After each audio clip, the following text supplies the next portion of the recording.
Welcome, I'm Jon Caldara, president of the Independence Institute and your devil's advocate. So what's going on in the State House and State Senate and Governor's office? It's time to check in. Lynn Bartels from the Denver Post, formerly the Rocky Mountain News. Good to see you again. I haven't seen you in a while. I know. You missed you. You don't miss me. Satan. You don't miss need me. You. Oh. And from the Colorado News Agency, Debi Brazzale, thank you for being here. You're welcome. Glad to be here. The the Colorado News Agency is an outgrowth of the Independence Institute. Tell me what your role is. I don't know. It's an outgrowth. It's I like project. That. It's Outgrowth. a project of the Independence Institute. What would you like to know about it? What do you do? I report from the state capitol. That's it. And you can get all those reports at... That's it. Straight up reporting. It's online at coloradonewsagency.com, www. It's all right there. It's right there. All right. Let's jump into it. I love the legislative session. I mean, because bad things are always going to happen. So we've got a new freshman crop. You start off here. It is a great session. It's awesome. I love it. What's great about it? I like the fact that we have a new governor. I was not the anti-Ritter that some people are, but I think a new governor has been great and it's been needed up there. I love the fact that you have a Democratic-controlled Senate and a Republican-controlled House. So you've got this balance going on. You have the House that's, no one who is in the House who's a Republican has ever been in power before, and that you've seen the effect of that. You have all these freshmen running around, and so nobody who's a Republican now was a Republican back when the Republicans had control of the House. As we said, they never held a gavel. Really? Not a single one. When they were doing their training session, because it's one thing to watch it day in and day out.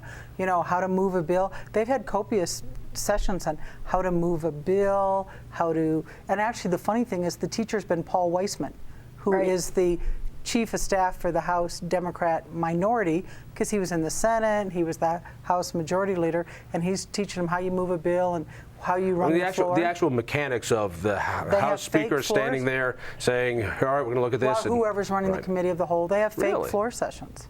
How fun. Yeah, it's awesome. So how are the Republicans doing it?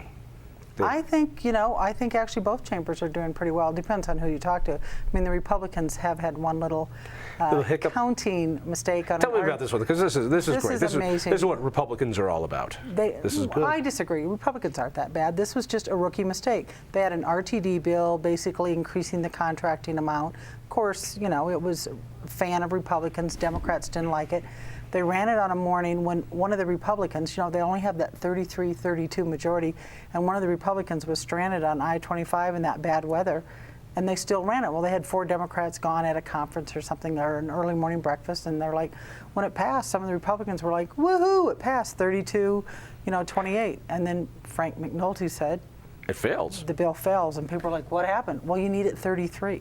Rookie mistakes. Rookie mistake, and the leadership tried to downplay it, well, blah, blah, blah. And some of the more veterans who aren't in leadership just said, we screwed up. We've never been in power before. As the House and the Senate, are they working well together? I mean, there's going to be some big fights coming up, especially now as we're right into the budget, the good, fun stuff. Is it pure posturing, or are they working together on anything? Well, I mean, I think they're trying to. They want to, because they want to come out in the end with having said that they worked well together. But we've had a few kind of things that are indicative of what's going to happen. I mean, it's a divided legislature, so you're going to have Republican bills from the House and Democratic bills from the Senate, and they're going to go through their own houses, and then they're not going to, when they cross, they're going to get killed on the other side, and they kind of know that. So it's kind of interesting to watch that kind of posturing. But that said, a lot of bills pass like 63-2 or whatever. Right. They just don't get coverage because who really cares about boiler inspectors and a bill passing on a 63-2 vote? What you're going to read about is the Breakfast Club. And the proponents of the bills are those kind of bills, typically year to year anyways. Right. Actually, let's talk about the Breakfast Club, because that was pretty interesting. We have to shave about $1 billion off of this budget. I mean, we have to. There's no other way around it. And a lot of these programs are going to be hard. The Breakfast Club, tell me, the proposal was to stop funding breakfasts for poor kids. And I actually was not the main reporter on this, and you might have done more with it.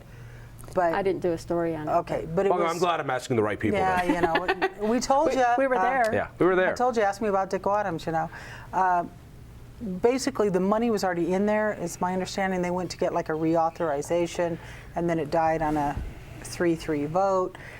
And our reporter had a story about it, and there was 400 comments online, 400, about people thinking it was terrible, and other people saying exactly what you said. This is where you have to cut the budget. I think it was some of the comments by Representative Kent Lambert, or Senator Kent Lambert, that upset people. Well, I take care of my own family. The Aurora Sentinel wrote this blistering editorial and said, yeah, you earned your money the old-fashioned way from the taxpayers. You have a military pension, now you've got a legislative salary, that sort of thing.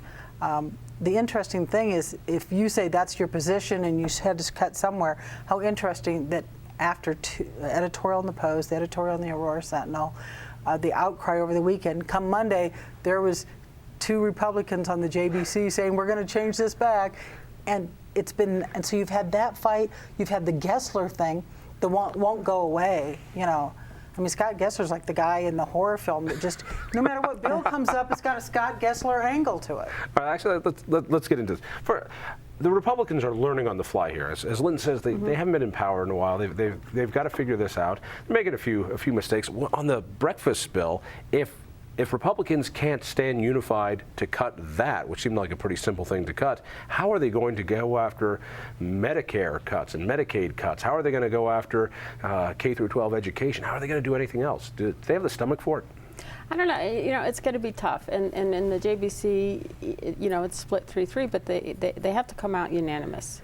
So whatever they end up doing, they're going to for those who don't know, the Joint Budget Committee is really where the action is. That's right. If it's not funded, it doesn't happen in Colorado, and it has to go through the Joint Budget Committee.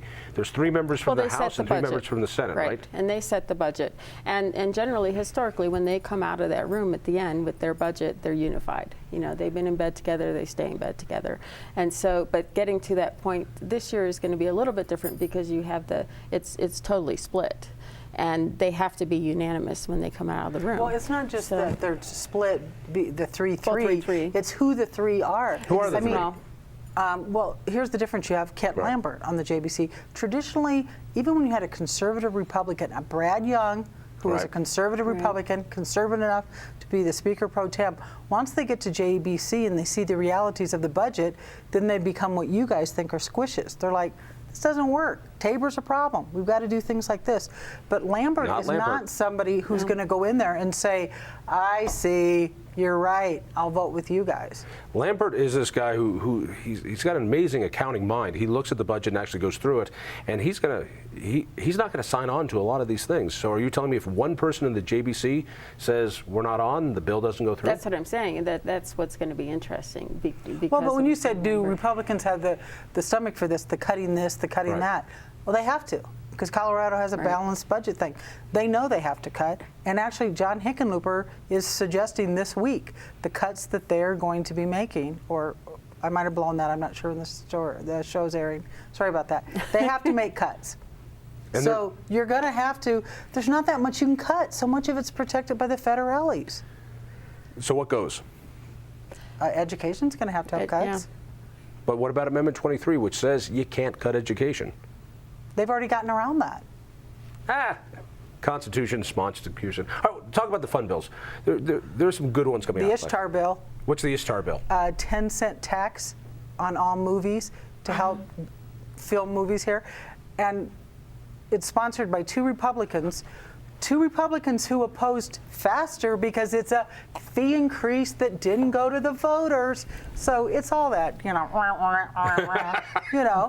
right, so this bill, the Ishtar bill, every time we go to a movie, if passed, we pay 10 more cents per ticket, and that money would go to corporate welfare for movie makers who want to lure them here to Colorado to make movies. Correct. Republicans, please. I don't think it's that bad of a bill. It's a terrible bill. You don't go to enough movies. I just see on demand. But there's the irony, you know, a fee increase. So apparently here's the reality, people. In Colorado, a fee increase is only bad if it's proposed by a Democrat and Ritter is governor. Otherwise, it's great for economic development. You hear it from me? This is bad too. It's a fee increase. We shouldn't do it, and we shouldn't give corporate welfare to any industry. All right. Give me your favorite bill so far. Anyone that sticks out as particularly crazy? Well, I did a story on bounce houses. What's a bounce house? Oh, You I know, love that. those The jumping bounce- inflatable. The inflatables. Oh, the Right. house Making them safe. at the little kids jump Yeah, around. the in. little kid. Yeah, legislator Guzman in the Senate wanted to regulate the bounce houses, and well, in case they deflate or things go I heard wrong. the industry's on board. Is that correct? Well, they You know, the bounce house industry pulls the strings of that place for years now. The CEA's big, but the bounce castle industry St. controls Catherine's Colorado. fundraiser. That's where it's all at. Really? people. When was the last time you were in a bounce house? I take my nieces and nephews there all the time. Really? Did you I go avoid in? Me besides myself. my own queen size Yeah. bed. Yeah. That, you know. We'll talk later. I don't go in them. So, what regulation are they going to put on bounce houses?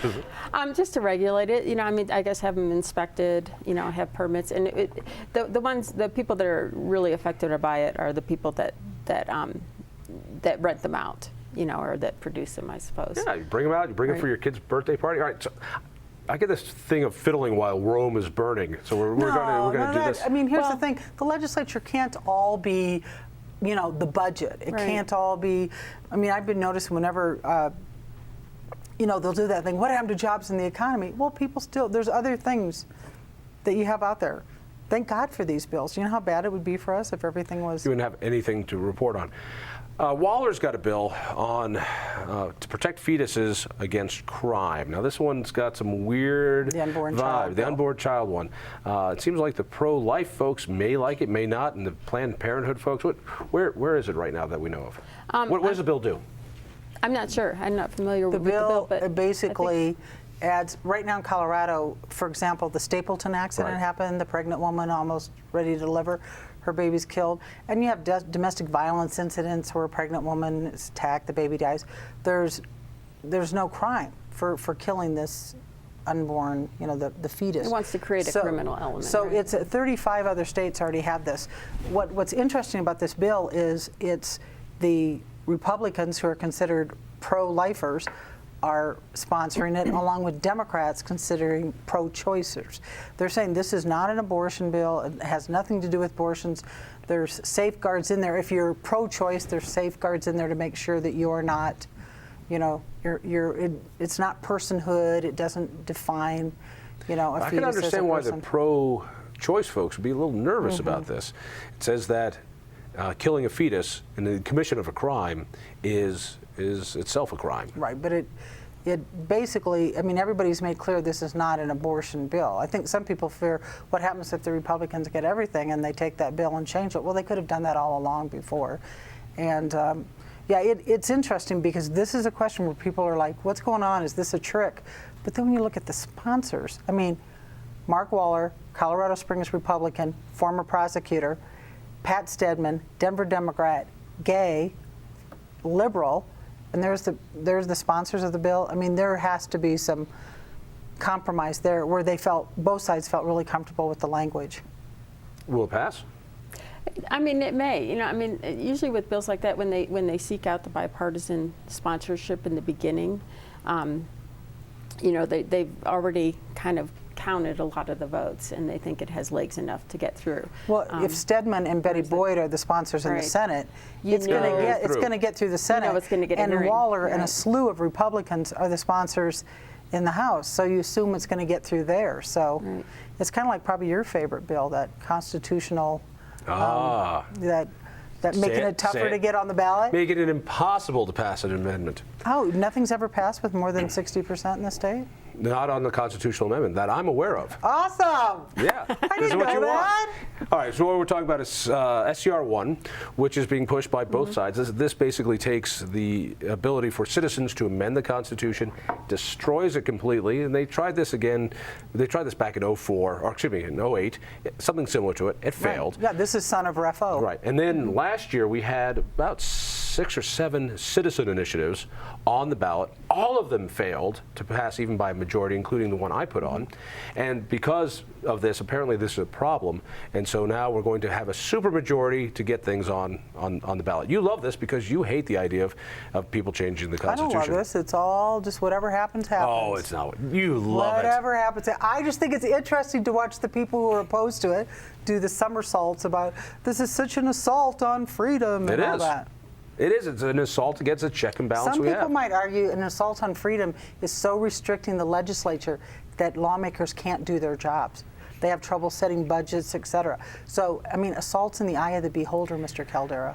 Yeah, Well, what this does is it makes sure that nobody will ever pass a constitutional amendment again because you can't get 60%. But it does. I think part of the intent of it is to make that distinction between statutory changes and constitutional changes, and to make it the threshold, the bar higher for the constitutional initiatives. Theoretically, more people could do statutory changes. Yeah, I know a lot about doing statutory, but we'll talk about that some other time. Talk to me a little bit about how the governor's been so far. This is a whole new thing for Hick. He was a very effective administrator as a city manager, as a mayor, but this is different. He's got to reach across the aisle to the Republicans. He's got to build consensus. He's got to do a lot more things that he didn't do before. How's he being received? Well, yeah, I mean, he hasn't really emerged yet. I mean, his presence hasn't been felt as much, I don't think, yet.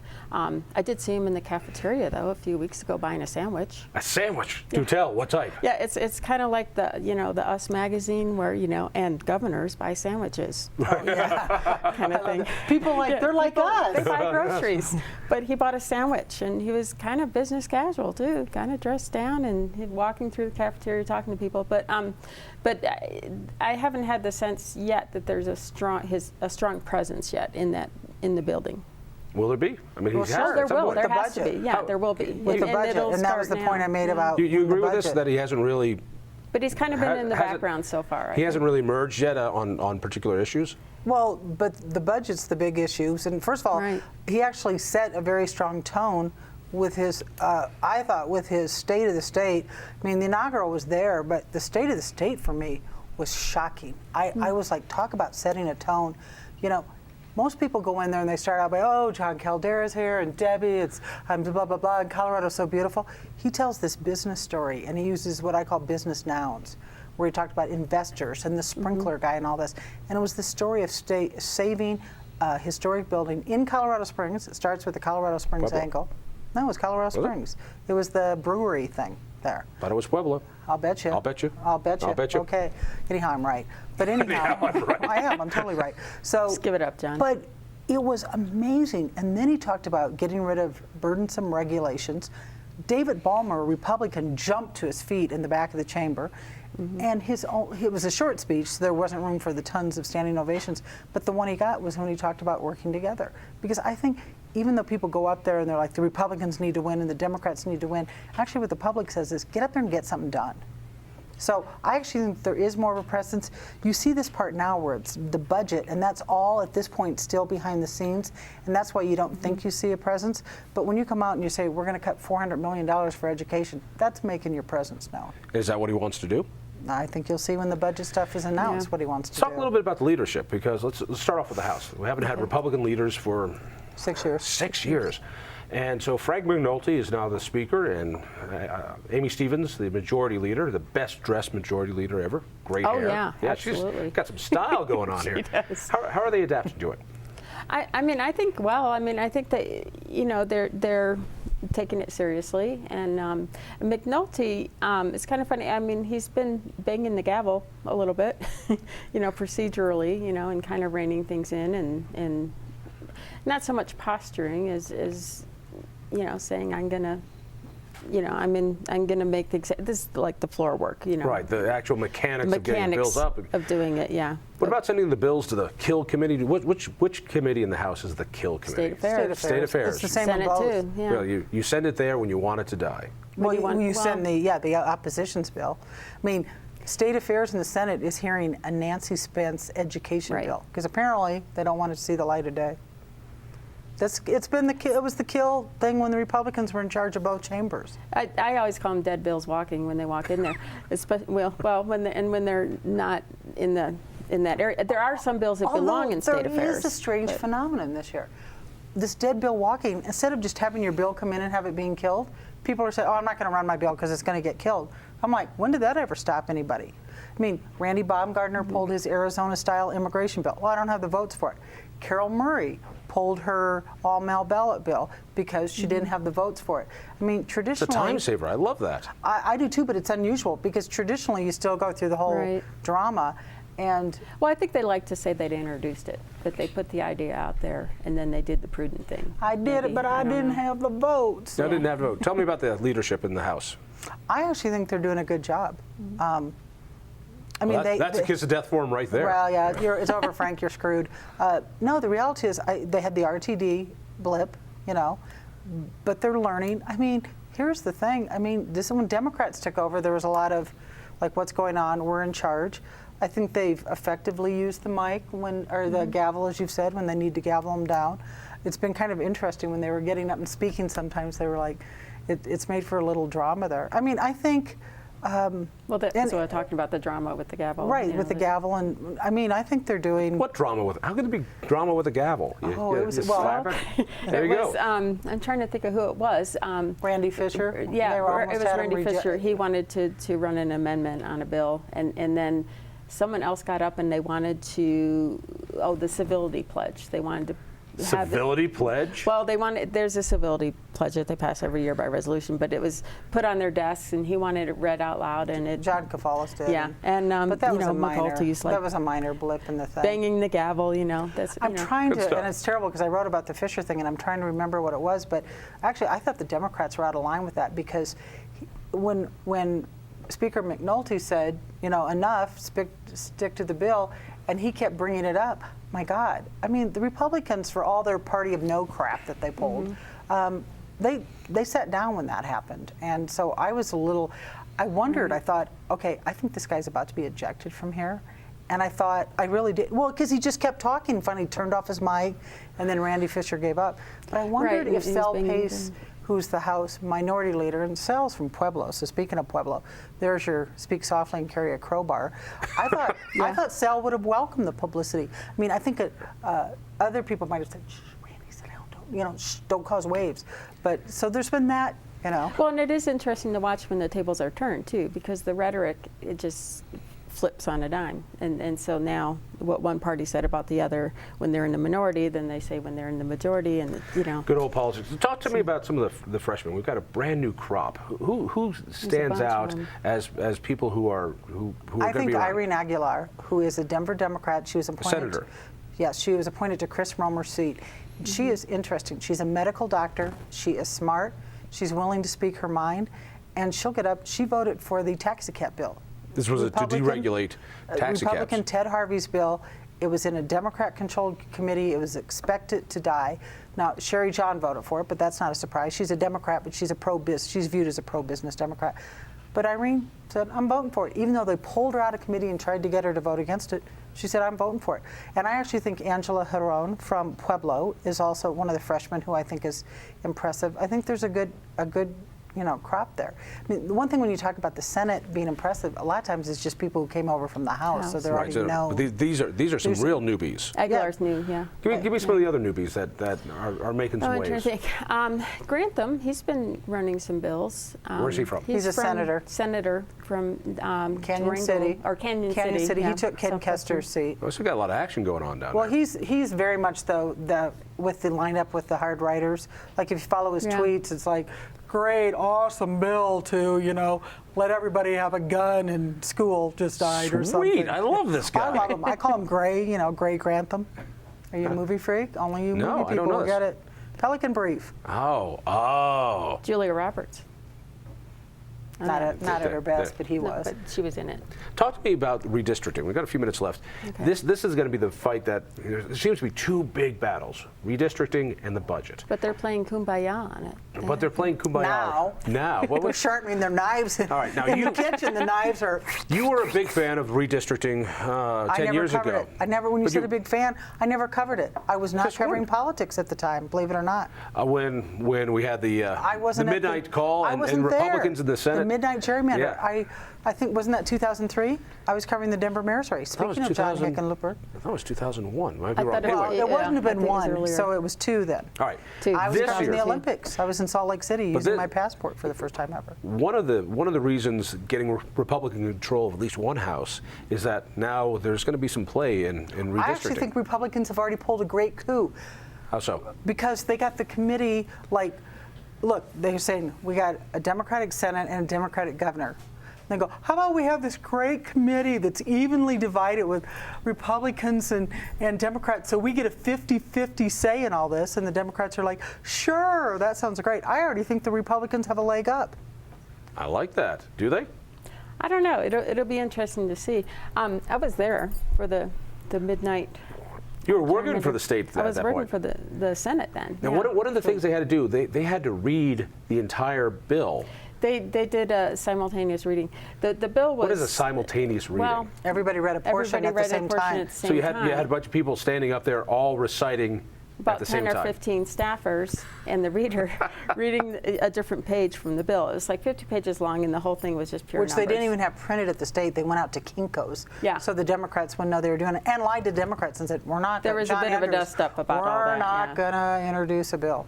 But it got intense that whole evening. But yeah, they had this simultaneous reading.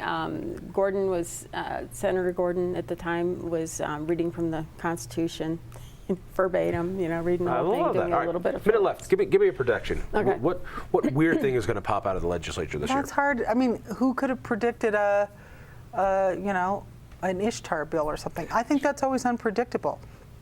And this has been a very unpredictable session so far. What's going to get the biggest whack when it comes to the budget? What do you think?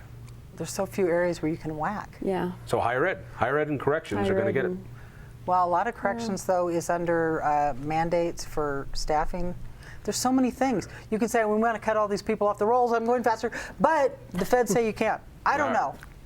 You're useless. You're useless You to get me. appointed chief of Useless. staff. There's the biggest. Yeah, that would work. There you go. Thank you, Lynn. Thank you, and thank you. Tell a friend about the Independence Institute. Listen for me late nights on 850 KOA, and we'll see you next week.